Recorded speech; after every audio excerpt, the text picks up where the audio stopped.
My husband's best friend is more like his wife than I am, and after 14 years of feeling like the third wheel, I'm considering leaving him for good. Posted by you/jazzlikesugar7209. My husband, 36M, and I, 34F, have been married for 8 years, together for 14, and we have a 4-year-old daughter who is our whole life. He had been married before to Eliza, his best friend. They married at 18, were together for 2 years, and then divorced. They remained best friends, and when we started dating, Eliza, my husband's other best friend Jack, and my husband were a tight-knit group. Eliza was one of the bros, and I was always the girlfriend and later the wife, always an outsider. His 2 friends are single, so our house was always a place for them to crash. Ever since we moved in together, they would show up unannounced and do their own thing while I made snacks and full meals. For the first year, I tried my best to integrate into their clique, but it never worked out. It was always awkward, and I felt like I was inserting myself where I didn't belong, so I stopped trying and relegated myself to being a great host and letting them do their thing. I didn't notice at first, but over the years, resentment has built up. I feel like a 1950s housewife serving drinks and lighting darts for the men. My husband on his own is amazing, and I love him. He has been a great partner and my best friend during these 14 years. The problem is, I'm not his best friend, Eliza is. Every single thing that happens in our life has to be discussed and analyzed with Eliza. Early in our relationship, I got pregnant. I took the test late at night, and we were really scared. Despite this, he was so reassuring, holding me the whole night and telling me he was ready to do whatever I wanted. I said I needed time to really think about it. The next day, we went to our classes and agreed to meet for lunch. When we met, he asked me how I was feeling, then told me he had the contact information for a doctor who performed terminations. It was illegal back then. I asked how he found one so quickly when I wasn't even sure what I wanted to do. His answer? He called Eliza early in the morning, and she had a friend who knew someone. I felt so betrayed because this was something deeply personal to me, and he went and shared it with someone else. Not just someone else, it's Eliza, come on, he said. In the days that followed, every time I saw him, he had new information from Eliza and Eliza's friend. I was so confused and scared, and Eliza convinced my boyfriend we needed to act fast because it would be easier. Under so much pressure, I agreed. Long story short, it was a terrible, unsanitary clinic, and I almost died. To this day, I don't know if I should have kept the baby or not. But it's better not to dwell on it. When my boyfriend proposed, Eliza was fake mad that he hadn't told her first. The only way to placate her was to make her his best man, even though my husband had a male best friend. Every little or major event in our life turns into, yeah, I'm going to tell Eliza now, you know how she gets. I was S8 as a child and told my husband about it. He was the first person I ever confided in. Months later, Eliza and I were alone in our kitchen, and she started talking about something she'd heard on the news about a girl raped by a family member. Then she hugged me. When I started trying for a child and got pregnant, I asked my husband to keep it between us for a little while. It was Wednesday. By Sunday, when I saw Eliza, she congratulated me. I ended up miscarrying. I started looking for a doctor to help me deal with my depression, again, something I wanted to keep private. Eliza was so understanding. When I was pregnant with my daughter, Eliza came to me full of advice on things I should do. I told her to mind her own business, which really hurt her feelings. I stood my ground and told my husband I wasn't going to raise my child with Eliza's input and didn't want to hear any advice from her. This turned into a big fight with my husband because I was rude and Eliza was family and already considered herself an auntie. That was the only time I gave my husband an ultimatum: Eliza better keep herself away from my motherhood, or I will leave. Now, my resentment has reached the point where I don't want her near me, my house, or my husband. I feel like she is more married to my husband than I am. My whole life feels like I'm living in a best friends to lovers drama. I'm not sure why I'm writing this. Probably because I'm sitting alone in a coffee shop thinking how much I want my husband to just be my husband, not make me feel like a lame love interest in someone else's epic love story. In the past, my husband thought I was being childish. Despite loving him, I can't keep being married like this. I don't feel I can trust him to talk to me without involving Eliza, and I don't want to issue another ultimatum. Update 1 month later. I'm going to start by saying how thankful I am to everyone who showed grace on my last post. This isn't a happy update. If anything, welcome to the pity, angsty train. After writing my post and reading how most people felt about it, my head was full of doubts and sadness. Your opinions weren't a surprise since most of my friends and family had voiced the same at some point. I guess I'm too slow and need to be punched harder to understand. A few days after my post, I took a pregnancy test, and it was positive. Having a large family is what we always wanted, and ever since my termination, I've been left with a feeling of having empty arms. Holding my daughter in my arms felt like being whole again, and I knew I needed to grow my arms even more to hold my new baby too. But after the initial happiness, an ugly feeling started to grow in my stomach. I didn't want Eliza in our life.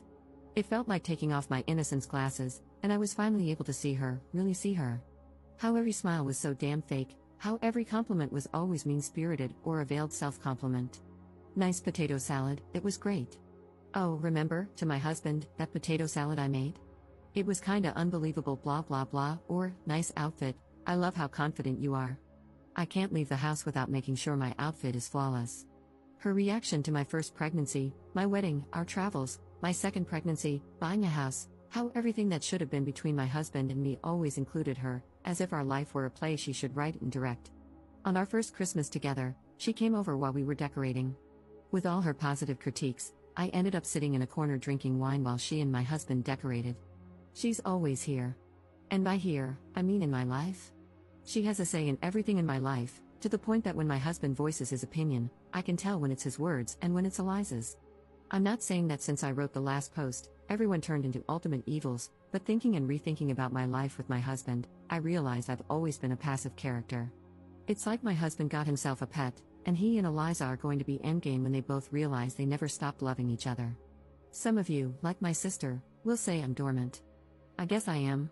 I've let this go on for so long that it's become normal.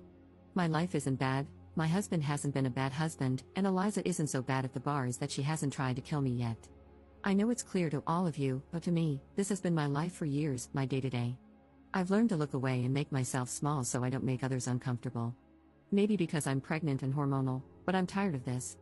I love my husband, but I feel he can't fully love me with Eliza whispering in his ear and him running to please her like a golden retriever. After all that thinking and rethinking, I sat my husband down and told him we needed to set some strong boundaries because our marriage wasn't working. I didn't feel loved or respected as a wife or even as a person. I explained more or less what I've written here. My husband denied everything and tried to explain himself, saying Eliza was like a sister to him. I said even siblings have boundaries. It went back and forth, with him making me doubt whether I was, in fact, trying to control who was or wasn't in his life. He even joked about whether he'd need to sneak away to have a drink with his friends. For a moment, I wondered if I was, in fact, crazy. But I stood firm. If he wanted to keep this marriage, Eliza needed to be gone from our life. At first, I thought low contact would be enough, but seeing his reaction, I knew that wouldn't work. Maybe I wouldn't see Eliza, but he certainly would, and I would be antagonized and mocked. Honestly, knowing this made me realize my marriage was over. So I pressed with important questions.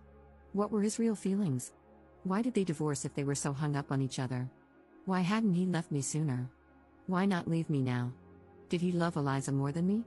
Why? What was it about her? What did she have that I didn't, that made her impossible to leave? In summary, he loves her, but he also loves me. He doesn't understand how.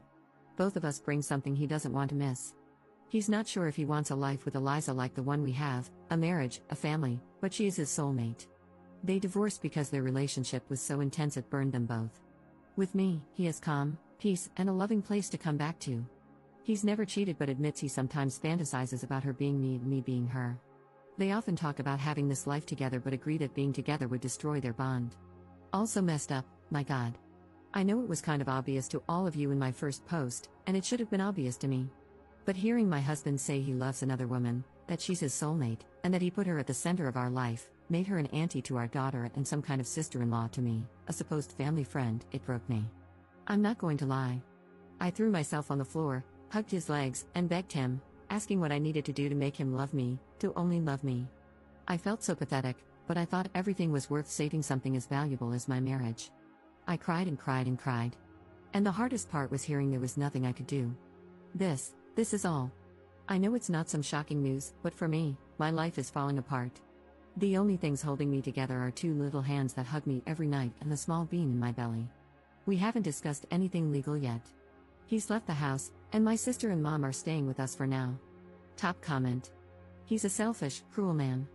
She is equally horrible. He used you, kept her around, and she played along with it. He says he sees her as a sister but then claims he fantasizes about her being you and you being her. Both cannot be true at the same time. She is either a sister to him, or he wants her to be his wife. All he does is lie.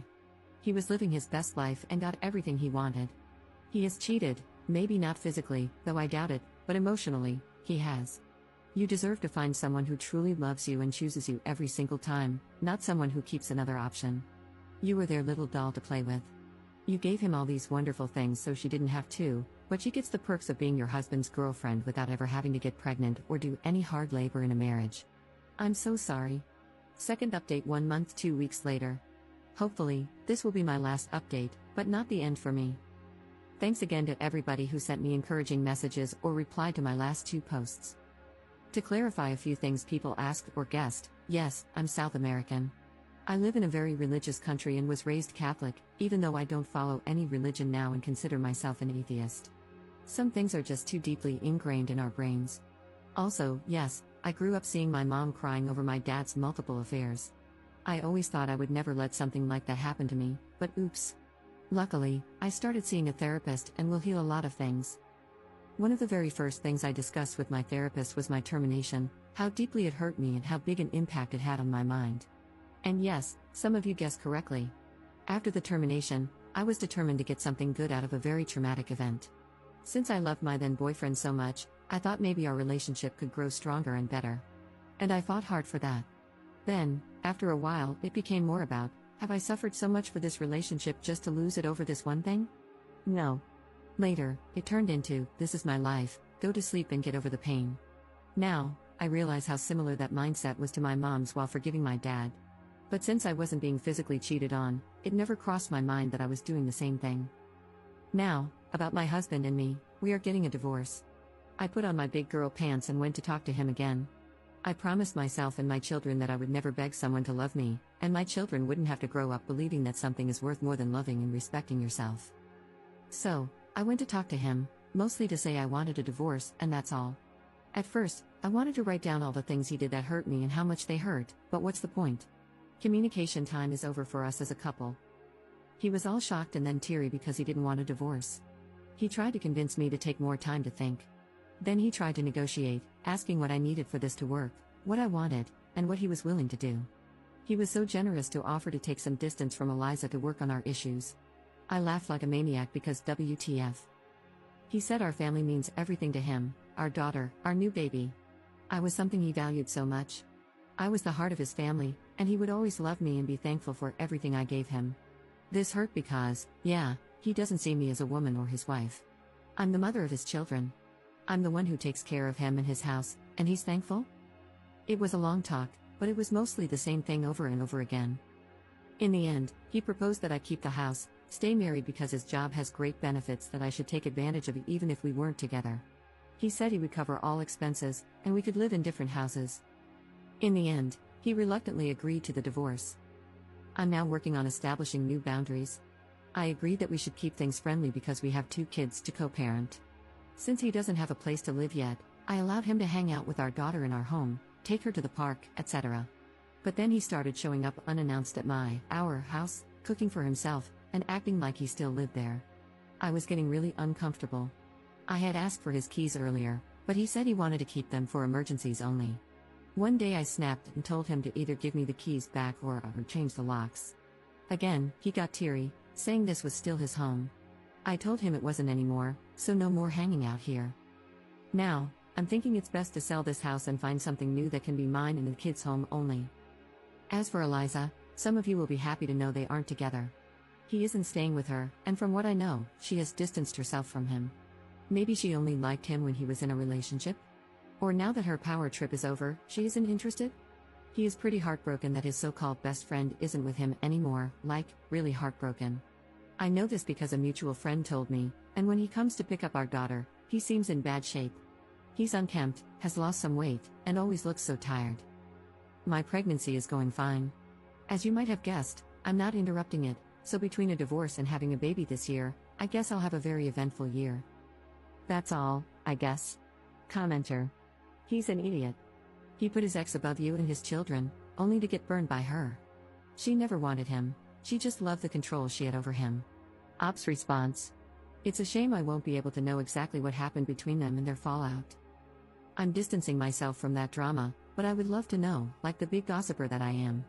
Commenter. I'm so happy for you. The idea of a different house is good, but you can also just change all the locks. Build a social support group for yourself, create distance from your ex, and limit interactions. Wishing you all the best. Ops response. I think the new house will be the best, without any sad memories, just a fresh start. Also, I want to live closer to my mom and sister since I will be needing their help.